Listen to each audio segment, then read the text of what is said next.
Cinema అంటే ఎవరెవరు ఎలా అర్థం చేసుకుంటారో తెలియదు కానీ షారుఖ్ ఖాన్ అంటే అందరికీ తెలుసు. అతను ఒక స్టార్ కాదు, అతను ఒక భావన, ఒక మంత్రం, ఒక ప్రేమ కథ అని చెప్పాలి. ఢిల్లీలోని చిన్న వేదికల నుంచి ప్రపంచంలోని పెద్ద వేదికల వరకు చేరిన ఆయన ప్రయాణం మనందరికీ ఒక పాఠం లాంటిది. కలలను కనటమే కాదు, వాటిని నెరవేర్చే ధైర్యం కూడా ఉండాలి.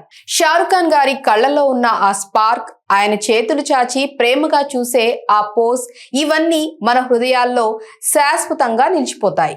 ఇక ఆయన నటించిన ప్రతి సినిమాలో, ప్రతి పాత్రలో అతను మనలో ఒక భాగంగా మారిపోయారు. రాజులా ప్రేమ నేర్పించాడు, రాహుల్లా నవ్వించాడు, పఠాన్లా ఇన్స్పైర్ చేశాడు. ఇక అతని డైలాగులు, అతని చిరునవ్వు మన దినచర్యలో కూడా భాగమయ్యాయి. Kal Ho Naa Ho, Chak De India, my name is Khan ఇవి సినిమాలు కాదు, మన జీవితాల అద్దం. ఈ రోజు మనం ఒక పెద్ద సెలబ్రిటీని కాదు, ఎప్పుడూ పాజిటివ్ గా ఉండే వ్యక్తిత్వాన్ని, ప్రేమతో ప్రపంచాన్ని గెలుచుకున్న మనిషి గురించి మాట్లాడుకుంటున్నాం. షారుఖ్ నవ్వితే సంతోషంగా అనిపిస్తుంది, ఇక మాట్లాడితే ప్రేరణగా ఉంటుంది. అటువంటి వ్యక్తి తన జీవితంలో ఎన్నో విజయాలను, ఎన్నో పురస్కారాలను కూడా అందుకున్నాడు. మరి షారుఖ్ కి బర్త్డే విషెస్ చెప్పేద్దామా?